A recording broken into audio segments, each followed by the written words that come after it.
This is our HGD on quadric surfaces part 1. So for HGD quadric surfaces part 2, is the presentation part. So 6 group of you, every group is in charge of explaining how to sketch each of the quadric surfaces, so that I'm going to explain one by one. Okay, so shall we start? Alright, this is a general equation for a quadric surface or the surface of second degree. To make sure the equation always having the second degree, A, B, and C are 3 constants that cannot be equal to 0 at the same time. Alright, and here, they will be all together 6 quadric surface. Follow the 1 plus 3 plus 2, or you can remember calculus 1, MAT232. Namely, there will be 1 ellipsoid, 3 hyperboloids, and 2 paraboloids. So ellipsoid is so-called ellipsoid because normally we can cut a surface in 3 ways to form the 3 cross sections. So to see this, let's see the example. So to form the ellipsoid, we cut the surface of the ellipsoid here, in 3 ways. Horizontal way to form the orange color, dark orange color, so as we call the trace number 1. So cut it vertically, we get another one, pink color trace, also an ellipse. That's why here majority is the cross section also form ellipses, therefore it's called ellipsoid. And the last cross section is in black color, so can be a circle, can be an ellipse. In case of the all cross sections also form circles, so the ellipsoid is also called the sphere. So that means the sphere is a part of the ellipsoid. Okay, what is the trace? Trace is intersections of the surface. Okay, with horizontal or vertical plane. So that means altogether we can have 3 ways to cut an object or surface. So 1 horizontal way and 2 vertical way. So majority give ellipses, so the surface called ellipsoid. So likewise, we have the 3 hyperboloid, means we're going to cut this 3 hyperboloid in 3 ways. So 1 times horizontal and 2 times vertical. And you will find that majority the cutting there will be a hyperbola. Therefore this is called the hyperboloid. But in fact, to name the hyperboloid, we have the very special name. So namely, hyperboloids of 1 sheet, hyperboloids of 2 sheets, and elliptic or circular cone. That is the special way we name the hyperboloid. Okay, let's see the first one. How to get the hyperboloid of 1 sheet? So look at the name here. We know that. So to form this hyperboloid, we need using the 1 piece of paper only. So hyperboloid of 2 sheet means that we need to use 2 pieces of paper to form the hyperboloid. Easy to remember? Okay, let's go. Alright, altogether we need the 5 traces. So cut it horizontal 3 times. So bottom, middle, and top to form the trace number 2, trace number 3, and trace number 4. So which is also either an ellipse or circles. Okay. And then cut it the vertical in 2 ways to form the trace number 1 hyperbola, and then the trace number 5 also an hyperbola. That's why that is a hyperboloid. And so since this hyperboloid using the 1 piece of paper to form, so called the hyperboloids of 1 sheet. Okay, next, hyperboloid 2 sheets. Alright, so same thing, we cut this in 3 ways. So cut it horizontal way 4 times top.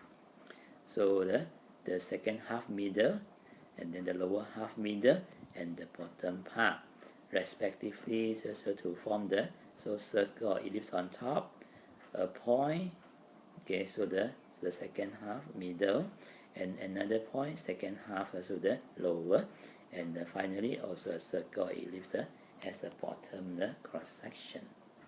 Okay, all right. So then now cut it the vertical way to form the up down hyperbolas.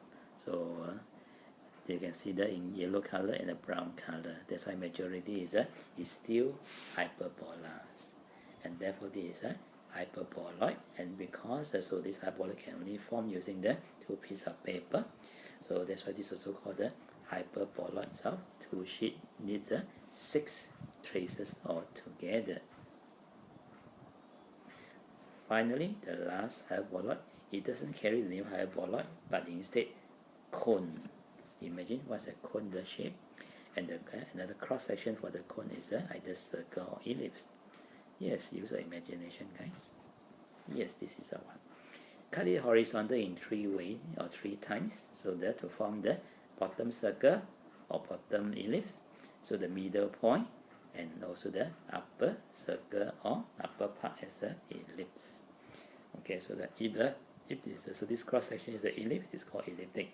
If this cross section is so that are circles, called the circular. So call the cone here because when you cut it vertically, we are going to form the 2 pair of intersecting line, and these 2 intersecting line here, so intersect at the middle point, so as a trace number 3. Alright, see? So guys, this look like the cone. That's why you get the name here. Cone is not surprising. So circular or elliptic cone. So using the 5 traces to sketch. Finally, we go for the type of the last, namely paraboloids. Altogether 2 paraboloids. So same thing, we're going to cut the surface so mainly in 3 directions. So horizontal direction 1 times, and then 2 times in the vertical direction. And the majority, so you are going to get parabola. That's why here, so the surface called the paraboloids. Okay, first one, hyperbolic paraboloid means so out of the 3 cross section, 1 horizontal and 2 vertical. So a majority are parabolas, and then the remaining is hyperbola. Okay, so we need 4 traces to sketch. Right, this is also the examiner's favorite. Can you see? This one is just a saddle you put on the horse, and then you ride on. Okay. Alright, so in here, look at just take note that the pink color, so the line or curve, is not considered a trace. It just to make the diagram looks better, so looks beautiful, looks so more solid. So in fact, we just need the trace number 1 as the left and right hyperbola, trace number 2 front and back hyperbola. Alright, so this one just give the horizontal part, that means hyperbola. So for the vertical part, okay, so you cut it, so that's so vertically you will use a green color parabola. So you cut it vertical way, in another way here you will use another parabola in blue color. That's why so in neck there will be 2 parabola and 1, okay, so the hyperbola to form the hyperbolic paraboloid. Need 4 traces to get it done. Finally, go to the last one. This is quite easy. So again here, so all paraboloid we need the 4 traces to sketch them. The last one is the elliptic circular paraboloid. So 1 cross section either circle or ellipse, and remainings are parabola. Okay, this is the way here. Okay, just like the boat to take rice, to keep rice. Alright, so as a 1 point, so the point as a trace number 3. So we ignore this as a special case. We look at the top one, so form either a circle or ellipse. This is trace number 1. So as a horizontal, okay, so the trace. For the vertical traces, we have the trace 2 and 4 respectively are 2 parabola, and therefore this is called the circular or elliptic parabola. that's all. So that means so now guys, so you'll be the so follow the grouping so for the PBL as well. Alright, and then also I will allocate the which quadric surface also goes to use. So you are going to do the classroom presentation. So to teach the rest here, so how to sketch so your quadric surface in 15 minutes time. Okay, thank you.